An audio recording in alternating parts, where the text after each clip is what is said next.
The doctor said she had 8 minutes left. 8 minutes before her heartbeat, already thin and trembling, would slip into silence.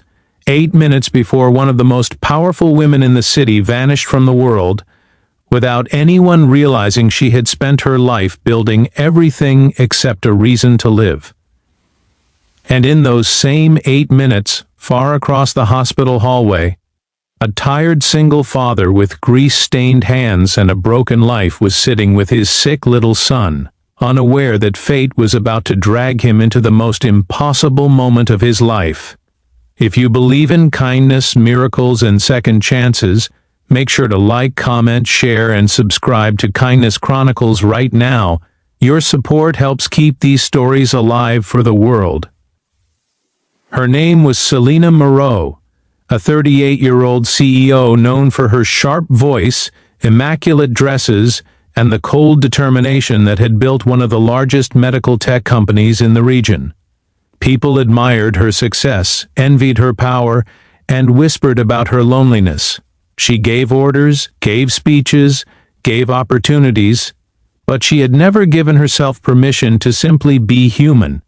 She lived in the sky, high above feelings, above connection, above anything that looked like softness.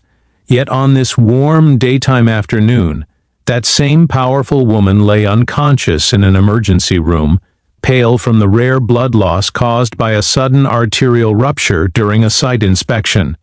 Her security team rushed her in, but the hospital's supply of her rare blood type, O negative with a rare antigen combination, was depleted, and the nearest storage facility was hours away.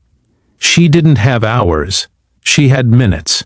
Just 2 floors below her, Rowan Hale, a 36-year-old mechanic and single father, sat on the edge of a metal chair in the pediatric waiting area, gently brushing the messy chestnut hair of his 6-year-old son Milo, who had been admitted for recurring respiratory problems.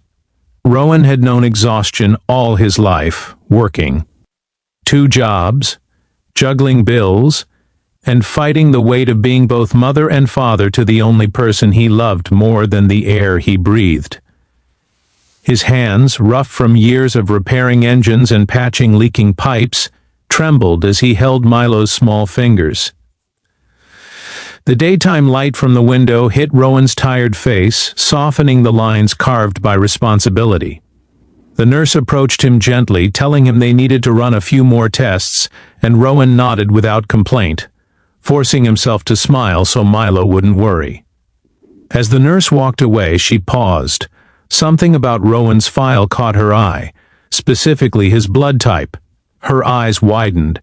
Without wasting a second, she sprinted back toward the elevator, her shoes echoing sharply against the floor. Within minutes, Rowan was being rushed toward the surgical wing, barely understanding what was happening.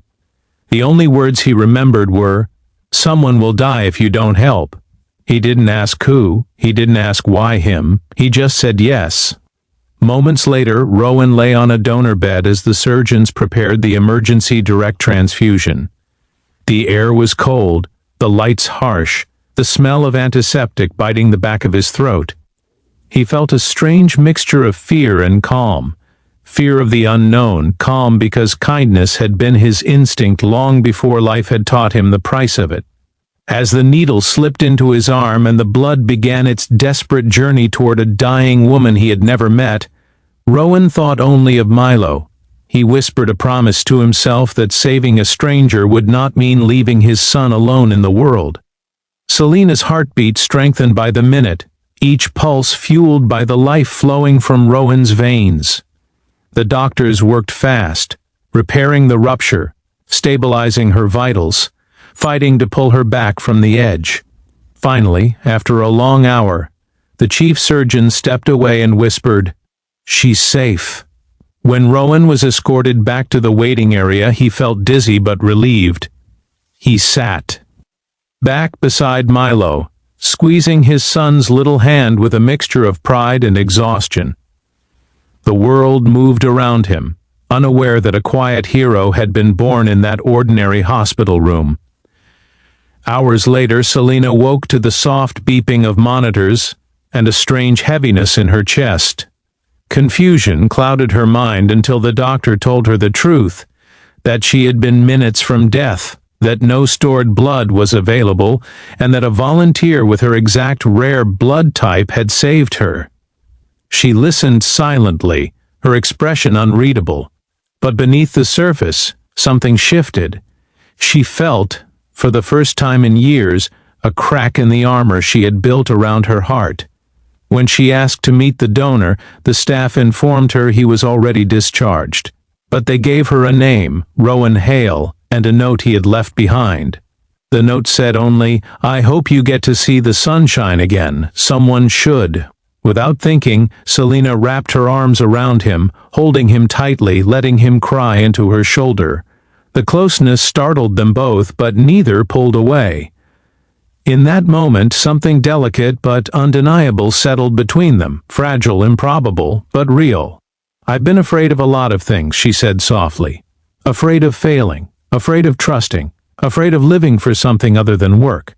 But the day you saved my life, something changed. I keep wondering if maybe that day wasn't just an accident." Rowan stepped closer. "And what do you think it was?" Selina breathed shakily. "Maybe it was the start of something I never saw coming." Rowan reached out, gently brushing a loose strand of hair from her face. "You didn't owe me anything. You still don't." "I know," she whispered. "That's why I care." Milo, standing nearby, tugged at Rowan's shirt and pointed to the horizon. "Daddy, look, sunshine!" Rowan smiled. Selina's eyes softened. In that golden brightness, all three of them felt a strange, quiet truth settling in the air. That impossible thing sometimes begin in moments of pure coincidence, stitched together by courage, kindness, and fate.